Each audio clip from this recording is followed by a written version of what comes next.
कभी कोई ऐसी अनहोनी हो जाती है जिस पर यकीन करना मुश्किल हो जाता है, मगर जब उस अनहोनी से जुड़ी घटनाएं सामने आती है तो मजबूरन यकीन करना ही पड़ता है। ऐसी ही एक अनहोनी हुई धोकमपुर गांव में। वहां की किसान की बेटी बन्नो को पूर्णमासी की रात को एक नागिन ने डस लिया। उस दिन से किसान की बेटी अचानक इच्छाधारी नागिन बन गई। पूरे गांव में इस बात की चर्चा हो गई। कुछ लोगों ने उसे बन्नो से नागिन, फिर नागिन से बन्नो बनते भी देख लिया। फिर क्या था, धोकमपुर गांव में ही नहीं आसपास के गांव में भी उसकी चर्चाएं होने लगी।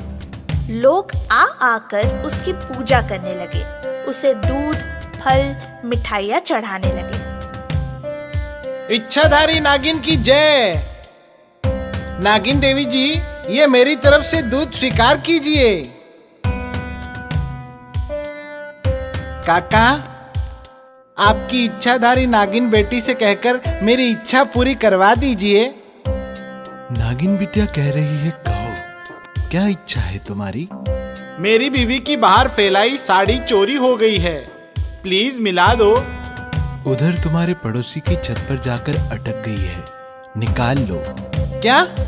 और मैं मेरी बीवी के साथ 2 दिनों से ढूंढ ढूंढ कर परेशान हूँ। इच्छाधारी नागिन की जय। काका, नागिन बिटिया ने बताया था मेरी खोई हुई सोने की अंगूठी रसोई में मिर्ची के डिब्बे में मिलेगी। सचमुच उसमें मिली। ये छोटा सा चढ़ावा लाया हूँ बिटिया। फ्रूट्स में 501 रुपए भी हैं काका। आखिर 15,000 की अंगूठी जो मिल गई। तुम्हारा चढ़ावा नागिन बिटिया को स्वीकार है। इच्छाधारी नागिन की जय। इच्छाधारी नागिन की जय।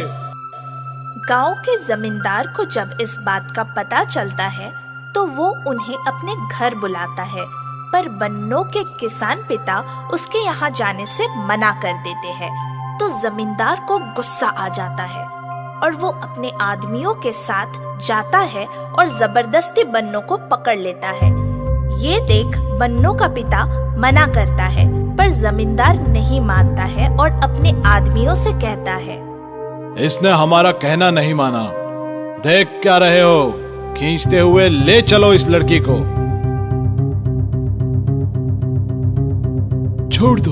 छोड़ दो मेरी बेटी को। अबे चुप। 2 टके के किसान बेटी को इच्छाधारी नागिन कहता है और हमारी इच्छा मानने से इनकार करता है। अभी दिखाता हूं तुम दोनों को। जरा बोल अपनी बेटी को नागिन बनने को।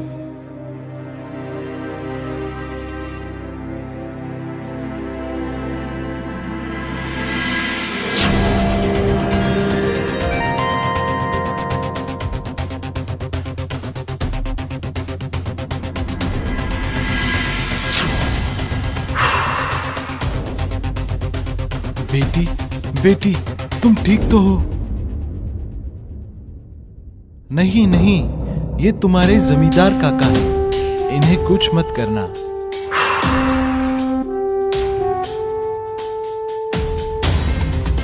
अरे माफ कर दो बन्नो बिटिया, आप तो सचमुच इच्छाधारी नागिन हो। हमें भी माफ करना बिटिया, जमींदार साहब के कहने पर। पहली बार किया है इसलिए माफ कर रही है। अगली बार गलती की तो नहीं। क्या तुम्हारी आंखों के सामने बन्नो नागिन बन गई? हाँ मुखिया जी, मेरे चारों आदमियों ने उसे पकड़ रखा था।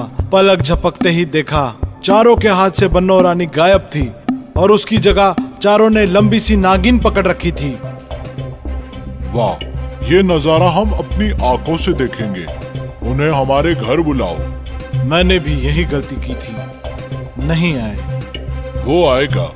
हम तुम्हारी तरह रुबाब दिखाकर नहीं, प्रार्थना करके बुलाएंगे और उससे अपनी आंखों से नागिन बनते देखेंगे। और मुखिया जमींदार के साथ बन्नो के पिता से मिलते हैं। उनकी बात सुनकर पिता कहते हैं, ऐसा नहीं हो सकता मुखिया जी। जब हम या आप कहेंगे तब वो नागिन नहीं बन सकती। बनना तो पड़ेगा रामदीन भैया। ये मत भूलो कि तुम पर हमारा हजारों रुपयों का कर्ज है। घर और जमीन सब हड़प सकता हूँ। देखो रामदीन भैया, हमारी बीवी और बेटे मायके गए हैं, हम अकेले हैं, सो प्रार्थना है हमारी, एक बार हमें बन्नो बिटिया को नागिन बनता दिखा दो। वो किसी के कहने पर नहीं, अपनी मर्जी से बनती है। हाँ, पूर्णमासी की आधी रात को वो एक बार अपने नागिन वाले रूप में आती है, तभी आप उसे देख सकते हैं। तो देर किस बात की, आज ही पूर्णमासी की रात है, ले आओ बन्नो बिटिया को, मेहमान खाने में बैठाएंगे, खूब आओ भगत करेंगे, फिर कहेंगे आज की रात यहीं रुक जाओ। वो मान जाएगी और रात को चुपचाप उसे नागिन बनते देखेंगे। मैं तो आपके कर्ज तले दबा हूं मुखिया जी, कैसे मना कर सकता हूं। ठीक है, मैं अपनी बिटिया को आपके मेहमान खाने में ले आऊंगा। और किसान अपनी बेटी को मुखिया के मेहमान खाने में ले आया। अपनी इतनी खातिरदारी और पिता के कहने पर असली बात से अनजान बन्नो बिटिया उनके मेहमान खाने में रुक जाती है। अब सभी आधी रात होने का इंतजार करने लगते हैं कि आज पूर्णमासी की रात है और आधी रात को बन्नो एक बार तो जरूर नागिन बनती है। अजी, आधी रात को यहाँ क्या कर रहे हो? कोई मेहमान आया है क्या? जल्दी आओ यहाँ। अरे देखो, बन्नो नागिन बन गई।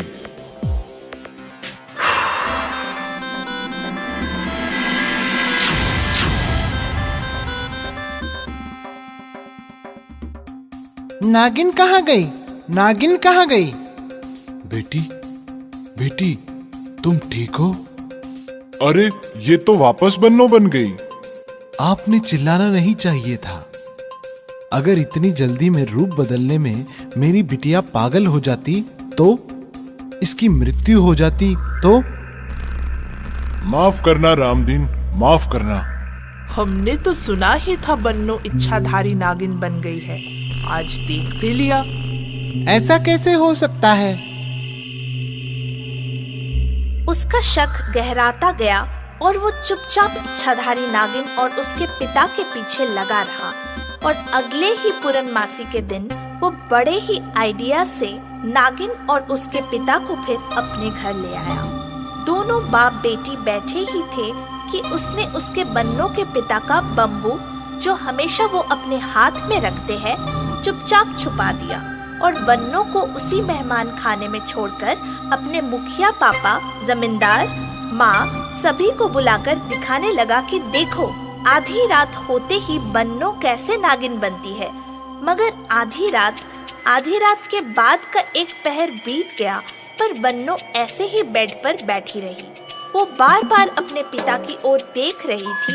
ये देख मुखिया के बेटे ने कहा, रामदीन काका, आपकी बेटी बन्नो तो नागिन बनी ही नहीं। पूर्णमासी की रात के 2 पहर बीत गए हैं। बनेगी, वो बनेगी। अरे मेरी लाठी कहाँ है? मुझे दो। लाठी दे दूंगा काका, पहले बन्नो को नागिन बनने दो, जाते वक्त ले लेना। नहीं, अभी दो। क्यों? बिना आपकी लाठी दिए बन्नो नागिन नहीं बनेगी। ऐसी बात नहीं है बेटा, वो दे दो बेटा लाठी। क्यों काका को परेशान कर रहे हो? कहाँ परेशान कर रहा हूँ?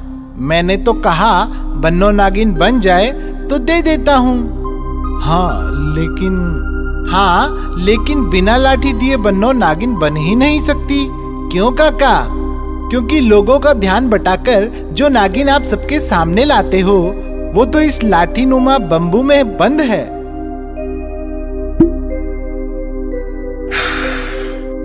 क्यों? सही है ना रामदीन काका?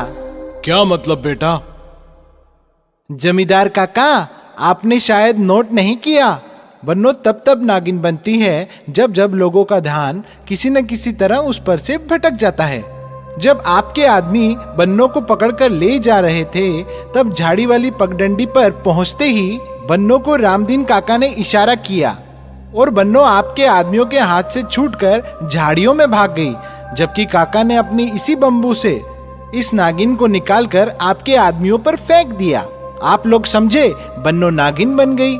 ऐसे ही पिछली पूर्णमासी को जैसे ही आप लोगों का ध्यान खिड़की से हटा, दरवाजे पर खड़े काका ने दरवाजे से ये नागिन कमरे में छोड़ दी और बन्नो भागकर पर्दे के पीछे छुप गई। और काका ने आप लोगों को आते देखा तो बेटी बेटी कहते हुए कमरे में आप लोगों से पहले घुस गए और नागिन को पकड़कर इस बम्बू में बंद कर लिया।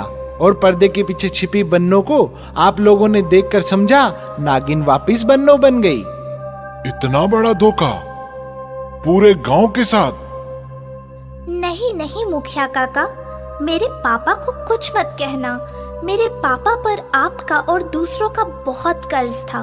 वो ईमानदारी से चुका नहीं पा रहे थे, इसलिए जब नाग ने मुझे कहा तो इनके दिमाग में ये इच्छाधारी नागिन का आइडिया आया। इन्होंने मुझे कहा कि इस बहाने हम अपना कर्ज चुका सकते हैं। इनके कोई बेटा तो है नहीं, हमारी सरकार भी कहती है बेटी भी बेटा होती है।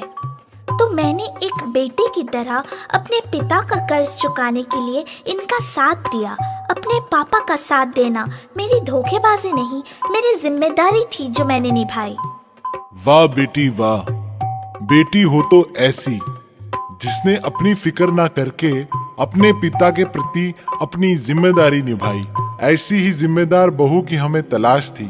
रामदीन काका, अगर आप बुरा ना माने तो मैं बन्नो को अपने इस बेटे की दुल्हन बनाना चाहता हूँ। भला मुझे क्या एतराज हो सकता है। आज मुझे एक बात का एहसास हो गया बेटी, अगर किसी का नुकसान ना करके अपनी जिम्मेदारी ईमानदारी से निभाओ तो ऊपर वाला भी उसका फल जरूर देता है। गांव में एक ब्राह्मण रहता था। वह आसपास के गांव में भीख मांगकर अपना और अपने परिवार का पेट पाला करता था। एक बार ब्राह्मण को लगने लगा कि उसे बहुत कम भीख मिलती है, जिससे उसके परिवार का गुजारा चलना बहुत मुश्किल हो रहा है। इसीलिए उसने सोचा, मुझे राजा से मदद लेनी चाहिए। ब्राह्मण राज दरबार जाने के लिए घर से निकल पड़ा। जब वो जंगल में से गुजर रहा था तो उसे एक पेड़ के पास एक सांप दिखाई दिया। सांप ब्राह्मण को प्रणाम करके बोला, हे ब्राह्मण महाराज, आज सुबह सुबह कहाँ जाने के लिए निकल पड़े? ब्राह्मण ने अपनी समस्या सांप को बताई। मैं राजा से सहायता लेने के लिए जा रहा हूँ। मुझे पता है आप क्या समस्या लेकर जा रहे हो।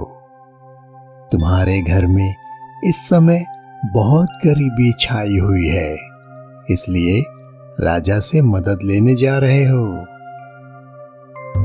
सांप, आप तो सब जानते हो। हाँ ब्राह्मण, मैं जादुई सांप हूँ और भविष्यवाणी कर सकता हूँ कि आगे क्या होने वाला है। कैसी भविष्यवाणी?